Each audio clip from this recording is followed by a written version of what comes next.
Hello दोस्तों, स्वागत है आपका बिटकॉइन दुनिया में। मैं संजय वर्मा। दोस्तों, बाइनेंस एक्सचेंज अगर आप लोग यूज करते हैं तो ये वीडियो बहुत ज़्यादा इंपॉर्टेंट है आप सभी लोग के लिए। दोस्तों, पिछले कुछ महीने से हम लोग ने अपने इंडियन एक्सचेंज का हाल देखा, उसके बाद मैक्सिमम लोगों ने शिफ्ट किया अपने आप को इंटरनेशनल एक्सचेंज पे। और इंटरनेशनल एक्सचेंज पे आज के डेट में जो सबसे बढ़िया एक्सचेंज है जिसपे हम लोग सबसे ज़्यादा ट्रस्ट कर सकते हैं वो है बाइनेंस एक्सचेंज। लेकिन इन दिनों देखें तो बाइनेंस एक्सचेंज से रिलेटेड बहुत सारे फ्रॉड निकल के आ रहा है, जिसको लेकर जो लोग इसको यूज करते हैं उन लोगों को बहुत ज़्यादा चिंता हो रही है कि उनका पैसा वहाँ पे सेफ है कि नहीं है। और प्रेजेंट टाइम में बाइनेंस एक्सचेंज को यूज करना उनका सही डिसीजन है कि गलत डिसीजन है। तो इन्हीं सब के बारे में दोस्तों आज की वीडियो में बात करने वाले हैं। जो फ्रॉड निकल कर आ रहे हैं वो कौन कौन से फ्रॉड है, क्या ये सही है कि गलत है, क्या इसका इसके ऊपर इफेक्ट पड़ेगा, लॉन्ग टर्म के हिसाब से देखें तो बाइनेंस एक्सचेंज सेफ है कि नहीं है, और बाइनेंस एक्सचेंज का जो यूनिटी टोकन है BNB कॉइन का क्या फ्यूचर हो सकता है। स्टार्ट करते हैं एक छोटे से डिस्क्लेमर के साथ।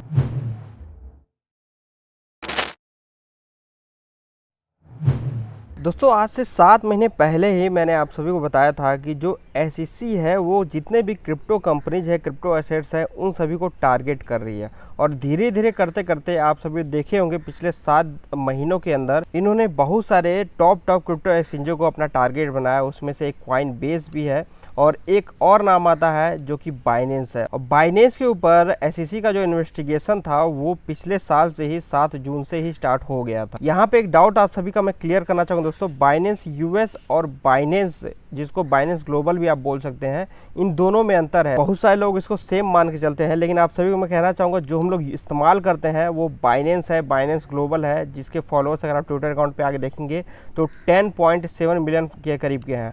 और वहीं बाइनेंस US का फॉलोअर्स आगे देखेंगे 434K के करीब का है। और इस एक्सचेंज को इस्तेमाल करते हैं US के लोग। और SEC के जितने भी रूल्स एंड रेगुलेशंस हैं वो सारे अप्लाई होते हैं US के लिए ही। तो इस वजह से सबसे ज़्यादा इफेक्ट देखने को मिलता है बाइनेंस US एक्सचेंज के ऊपर। लेकिन क्या है, कोई न्यूज़ निकल के आती है बाइनेंस US से रिलेटेड तो लोग बाइनेंस ग्लोबल जो एक्सचेंज है उसको भी उसी में इंक्लूड कर देते हैं। जैसे कि अभी कुछ दिन पहले न्यूज़ निकल के आई थी, बाइनेंस US के CEO हैं, उन्होंने बताया कि 1/3 जो स्टाफ है इन्होंने कट कर दिए हैं। और लोगों को लगा ये जो न्यूज़ है बाइनेंस एक्सचेंज के लिए है, लेकिन एक्चुअल माने तो एक्चुअल जो न्यूज़ थी वो बाइनेंस US एक्सचेंज के लिए थी। अब ये जो इन्वेस्टिगेशन पिछले 1 साल से चल रही थी, उसके बाद 5 जून को न्यूज़ निकल के आती है SEC ने लॉ सूट किया है बाइनेंस के ऊपर। और ये जो लॉ सूट किया गया है बाइनेंस और बाइनेंस US दोनों एक्सचेंज के ऊपर किया गया था। लॉ सूट करने के पीछे रीजन यहाँ पे दिया गया था अनरजिस्टर्ड सिक्योरिटीज को सेलिंग करने का और इलीगली यूनाइटेड स्टेट में इसको ऑपरेट करने का। ये न्यूज़ जैसे ही मार्केट में वैसे ही बिटकॉइन प्राइस जो $27,100-200 करीब चल रहा था,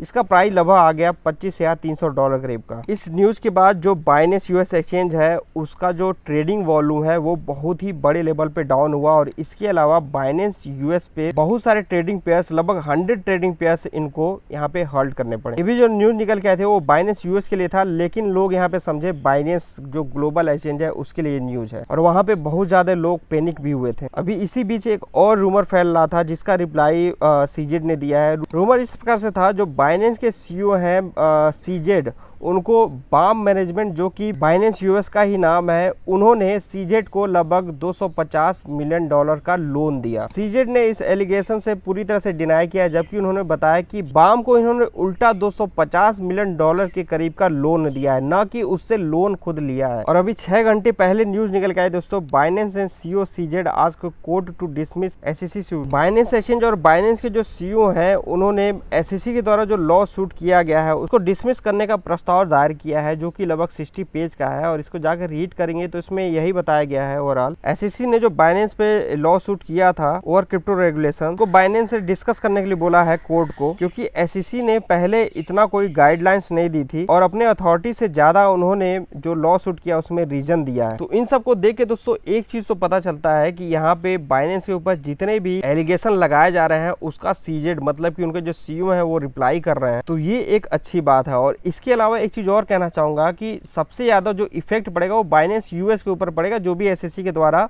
यहाँ पे कार्रवाई की जा रही है। बाइनेंस जो एक्सचेंज है उसको ग्लोबली यूज किया था। अगर US में इसको इस्तेमाल न भी किया जाए, इन केस बहुत ही बुरे स्थिति में मैं बता रहा हूँ, अदर जो कंट्री है वहां से इसका वॉल्यूम अच्छे खासे लेवल पे है, तो अदर जो कंट्री है वहां के जो यूजर्स है वो इसको इस्तेमाल कर सकते हैं। अब यहाँ पे बात आती है ये सेफ है कि नहीं है, तो आप सभी को मैं कहना चाहूंगा, अगर आप टॉप क्रिप्टोकरेंसी स्पॉट एक्सचेंज में आगे देखें तो बाइनेंस आप सभी को पहले नंबर पे दिखेगा। सिक्योर के मामले में 9.9 के करीब दिखाएगा। और इसका जो 24 घंटे का ट्रेडिंग वॉल्यूम अगर आप आगे देखेंगे तो जो सेकेंड नंबर पे एक्सचेंज है कॉइनबेस एक्सचेंज, उससे ये कई गुना आगे है।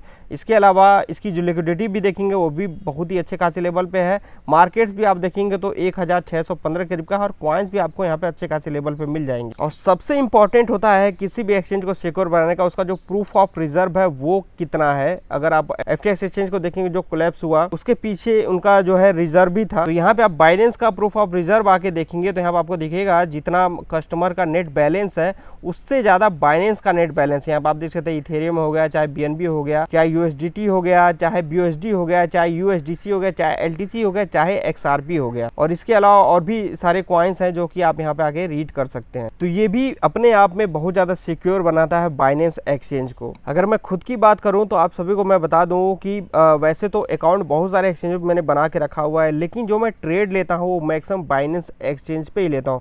होल्डिंग के लिए भले मैं लेजर वॉलेट इस्तेमाल करता हूं, लेकिन जो मेरा ट्रेडिंग बैलेंस रहता है वो बाइनेंस एक्सचेंज पे रहता है, क्योंकि यहाँ पे मुझे सारी चीज़ मिल जाती हैं, जैसे कि पेयर टू पेयर हो गया, इसके अलावा फ्यूचर ट्रेडिंग हो गया, और जितने भी टॉप क्रिप्टो करेंसी हैं वो सारे हमको इसी एक्सचेंज पे मिल जाते हैं। यहाँ पर कुछ दिनों से बाइनेंस एक्सचेंज की तरफ से बहुत सारे ट्रेडिंग पेयर रिमूव किए जा रहे हैं, तो आप लोग इस पे ध्यान रखिएगा। इससे रिलेटेड जो भी अपडेट रहेगा मैं आप सबको अपने टेलीग्राम ट्विटर अकाउंट पे अपडेट देता ही रहता हूँ, तो आप लोग उसको भी ज्वाइन कर लीजिए, नीचे डिस्क्रिप्शन में लिंक मिल जाता है। बाकी आप इनके ऑफिशियल जो है टेलीग्राम चैनल है और ट्विटर अकाउंट को फॉलो कर सकते हैं।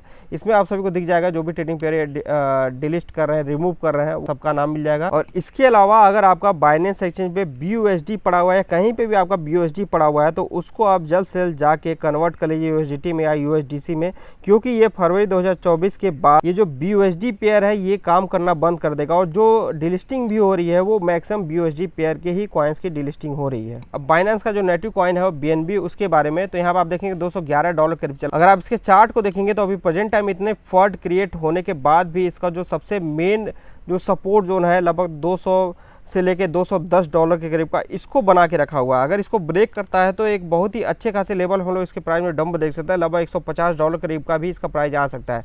लेकिन ये जो सपोर्ट जोन है यहाँ पर आप देखेंगे तो जब भी आए यहाँ से इसको रिवर्सल देखने को मिला है, और इसका जो टारगेट रहा है हमेशा से 300 से ऊपर के करीब का रहा है। तो यहाँ पर हम देखें तो बाइनेंस एक्सचेंज अपने आप में बहुत ज़्यादा स्ट्रॉन्ग है, कुछ ना कुछ इसके अपडेट आते रहते हैं, कुछ ना कुछ ऐसी चीजें क्रिएट करते रहते हैं जिसकी वजह से आप सभी को BNB कॉइन बाय करना पड़ेगा। तो मेरे हिसाब से शॉर्ट टर्म अगर आप लोग ट्रेड लेना है तो यहाँ पे आप थोड़ा सा बाइंग कर सकते हैं। स्टॉप लॉस आप जो है 200 या $195 के ऊपर रख सकते हैं। बाकी लॉन्ग टर्म के हिसाब से अगर हम देखें तो बहुत ही स्ट्रॉन्ग ये कॉइन हो सकता है। आज के डेट में देख सकते हैं ये चौथे रैंक पे चल रहा है। इसका ऑल टाइम हाई 2021 में रहा है लगभग $690 के करीब का, और इसका हर क्वार्टरली बर्निंग भी होती रहती है। तो उस हिसाब से देखें तो नेक्स्ट बुल रन में भी ये अच्छे खासे लेवल परफॉर्मेंस कर सकता है, और इसका जो ऑल टाइम हाई है वहां तक बहुत आराम से जा सकता है। तो ये इन्फॉर्मेशन दोस्तों इस वीडियो में उम्मीद है कि आपको पसंद आएगा। अगर पसंद है वीडियो को लाइक करिएगा, चैनल को सब्सक्राइब करिएगा। नेक्स्ट किस टॉपिक वीडियो चाहिए आप कमेंट करके बता सकते हैं। अभी के लिए बस इतना ही।